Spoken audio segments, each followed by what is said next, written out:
চলছে চলবে নুরি বেগমকে পদত্যাগ করতে হবে প্রধান থেকে সাসপেন্ড করতে হবে। তৃণমূলের জেলা সভাপতি কানাইয়ালাল আগরওয়ালের আশ্বাসে অবশেষে 14 দিনের মাথায় ধর্ণা মঞ্চ তুলে নিলেন তৃণমূলের অঞ্চল নেতৃত্বরা। উল্লেখ্য, ইসলামপুর ব্লকের কমলাগাঁও সুজালি গ্রাম পঞ্চায়েতের প্রধান নুরি বেগমের বিরুদ্ধে তোলাবাজি ও দুর্নীতির অভিযোগে আগেই ইসলামপুর ব্লক সভাপতি জাকির হোসেন প্রধানকে দল থেকে বহিষ্কার করেন। এরপর প্রধান নুরি বেগম প্রধান পদ থেকে অপসারণ ও আইনি ব্যবস্থার দাবি তুলে ধর্ণা ও অবস্থান বিক্ষোভ শুরু করেন কমলাগাঁও সুজালি গ্রাম পঞ্চায়েতের তৃণমূলের নেতৃত্বরা। প্রায় 14 দিনের মাথায় অবশেষে জেলা সভাপতি অভাব অভিযোগের কথা শুনে সঠিক ব্যবস্থা গ্রহণের আশ্বাস দিলে ধর্ণা তুলে নেন তৃণমূলের নেতৃত্বরা। ধর্ণামঞ্চ তুলে দেওয়ার পর প্রধানের অপসারণ ও আইনি পদক্ষেপের দাবি তুলে ইসলামপুর বিডিও অফিসের সামনে বিক্ষোভ তৃণমূলের।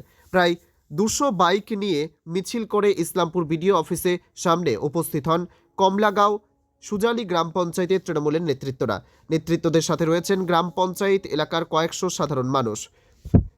বিডিওর কাছে অভিযোগ জানানোর পর কোনো সুরাহা না হলে আগামী দিনে বিডিও অফিসের সামনে অনির্দিষ্টকালের জন্য ধর্নায় বসে পড়বেন বলে তৃণমূলের নেতৃত্বরা জানিয়েছেন। এখানে সুজালি অঞ্চল তৃণমূল কংগ্রেসের পক্ষ থেকে আজ নিয়ে 14 দিন ধর্না চলছে। খবরটা সবসময় আমি পাচ্ছি। আজকে আমি এখানে উপস্থিত হয়েছি। এখানে আমাদের ব্লকের সহসভাপতি কামালউদ্দিন সাহেব আছেন, অঞ্চল সভাপতি আছেন সবুজ সত্তার, এখানে লতিফুল আছে এখানকার উপপ্রধান, এখানে তমিজ ভাইও আছেন, খুরশেদ সাহেবও আছেন, প্রাক্তন প্রধান তমিজ ভাই। সবার উপস্থিতিতেই আরো এখানে যারা তৃণমূল কংগ্রেসের বুথ কমিটি যারা সদস্য, কোর কমিটি সবাই এখানে উপস্থিত ছিলেন। সবার উপস্থিতিতে ওনাদের যেটা দাবি দাওয়া, ওনাদের যেটা ক্ষোভ, সবগুলোই আমরা বিস্তারিতভাবে শুনলাম। 13টা দাবি ওনারা জানিয়েছেন। ওই 13টা দাবি সম্বন্ধে আমি বিস্তারিতভাবে ওনাদের কাছে জানলাম। পাশাপাশি ওনাদের যেটা বক্তব্য ছিল যে নুরি বেগমকে আপনাকে প্রধান থেকে রিজাইন করতে বলতে হবে, সেটাও আমরা গ্রহণ করলাম সেই দাবিটাও। আমিও সেই ব্যাপারটাকে উপরে আলোচনা করব যে ওখানকার যে পরিস্থিতি আছে ওখানে এই দাবিগুলো ওখান থেকে উঠে আসছে। আমি এনাদের আজকে অনুরোধ করেছি যে আপনারা ধর্ণাটা প্রত্যাহার করুন, আর যেটা দাবি দাবা বিষয়ে যেটা আপনারা আমাকে দিয়েছেন আমি চেষ্টা করব যে ওই দাবিগুলো যে অতি সত্বর যেন পূরণ হয়।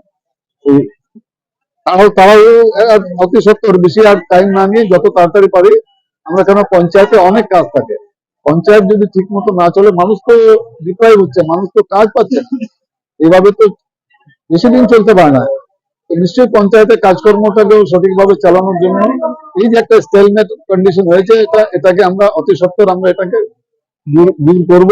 এই ব্যাপারে আমি উপরেও যারা আমাদের নেতৃত্বে আছেন উপরেও আমি জানাবো, এবং স্থানীয় যে প্রশাসন আছে তাদের সঙ্গে আমি আলোচনা করে এর একটা বিহিত করব।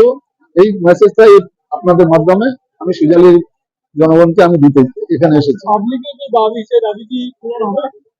নিশ্চয়ই আমি চেষ্টা করব। আজকে এনাদের কথা দিয়েছি, আমার উপরে ভরসা আছে এনাদের। পাবলিক নিয়ে তো আমরা, পাবলিক না হলে কিসের নেতৃত্ব তো পাবলিকের উপরে নেতৃত্বটা দেবে। পাবলিকের ভরসা যদি আমাদের উপরে না থাকে তাহলে তো সেই নেতৃত্বে কোনো দাম নাই। নিশ্চয়ই দাবি পূরণ হবে।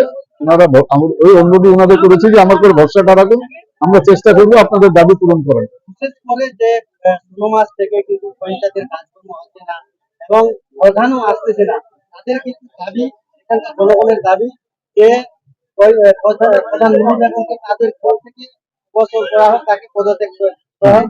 সেই তাদের যে দাবিটা, মূলত যে দাবি, সেটা কি পূরণ হবে? নিশ্চয়ই আমি উপরেও জানাবো। এই দাবি, এটাই মেন দাবি আছে ওখানকার লোকের, যে নুরি বেগম যিনি প্রধান আছেন ওনাকে রিজাইন করতে হবে, পদত্যাগ করতে হবে। এই ব্যাপারটা আমি রাজ্য স্তরে জানাবো। নিশ্চয়ই রাজ্য স্তরে এটা ভেবে দেখবে যে একটা প্রধান তো এইভাবে চলতে পারে না। মানুষ চায় না প্রধান থাকবে তো হয় না কোনদিন, আর মানুষ চায় না সেটা তো প্রমাণ আপনারা এখানে দেখেছেন। এতগুলা লোক এই ধর্নায় বসে আছে 15 দিন ধরে। নিশ্চয়ই ওদের দাবি দাবা পূরণ হবে। একটা বিষয়, যেখানে আপনাদের দলে সাধারণ মানুষকে বিশেষ করে ভোটারদের বেশি প্রাধান্য দেওয়া হয়, যেখানে 25,000 মানুষ একদিকে দাবি তুলছে, অন্যদিকে একটা পক্ষ নিয়ে কোন এক রাজনৈতিক নেতা, ওগুলো কোনো ব্যাপার না। ওটা 14 দিন ধরে ধর্নায় বসতে হলো। ওটা আমরা নিজেদের মধ্যে আলোচনা করবো। জনগণের বাইরে কেউ যেতে পারে না, কেউ যাওয়া উচিত নয়। কেন যাবে জনগণের বাইরে? জনগণ যা করবে তাই যাবে। আর পঞ্চায়েতে 16 মাস ধরে কাজ হচ্ছে না, এটাও তো শুনতে ভালো লাগছে না। সবাই তো ডিপ্রাইভ হচ্ছেন, সবাই বঞ্চিত হচ্ছেন। পঞ্চায়েতে তো অনেক কাজ থাকে এখন। নিশ্চয়ই যারা এখানকার আমাকে যে দাবি দাবাগুলো দিয়েছেন সেই দাবি দাবাগুলো পূরণ হবে। ভাবে শুনেছে, নিশ্চয়ই উপযুক্ত ব্যবস্থা হবে। বলছি কেন আজকে ভিডিও অফিসের সামনে বিক্ষোভ কেন দেখাচ্ছেন? দেখেন, আমাদের প্রধান নুরি বেগম কমলাগা সুজালি অঞ্চলের তিনি বিভিন্ন দুর্নীতির সঙ্গে জড়িত। আমাদের আবাস যোজনার ঘরের টাকা 1100 লোকের কাছে নিয়েছিল, মাত্র 161 জনকে তিনি তার পঞ্চায়েতের চেয়ারে বসে ফেরত দিয়েছে।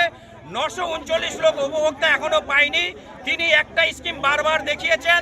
আপনারা জানেন, কৃষক বন্ধু পর্যন্ত তিনি দুর্নীতি করেছেন 50,000 টাকা নিয়ে, তারপরে ডেথ সার্টিফিকেট দিব।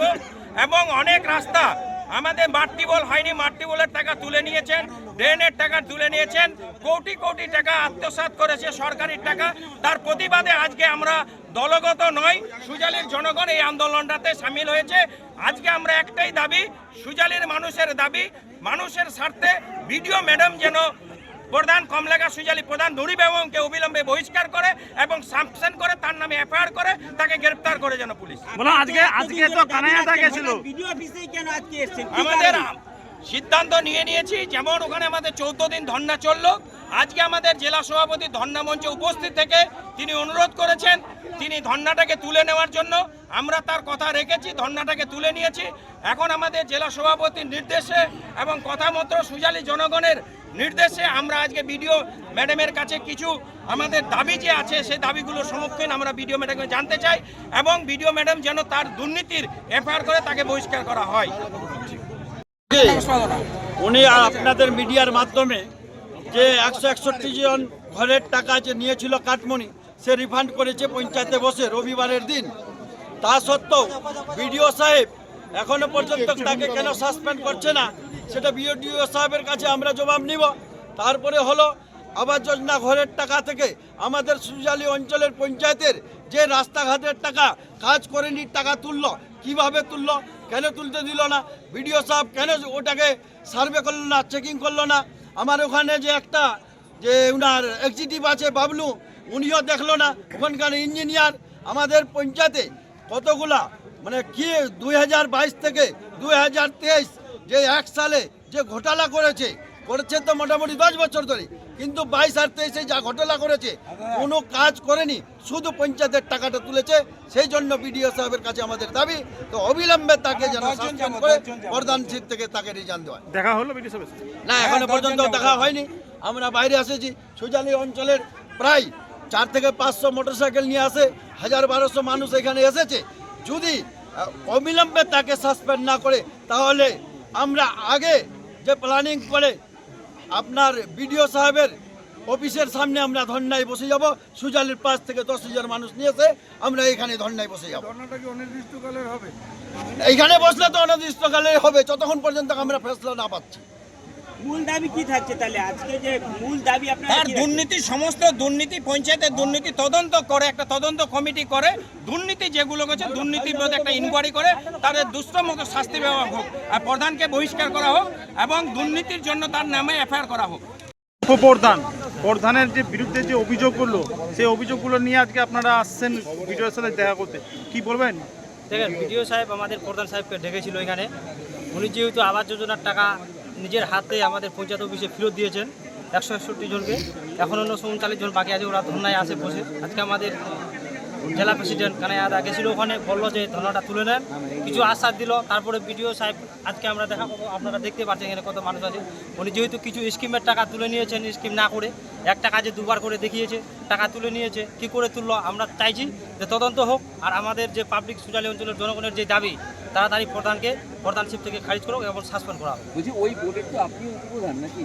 হ্যাঁ, তো সেই বিষয়গুলো আপনি জানতেন না সেই সময়?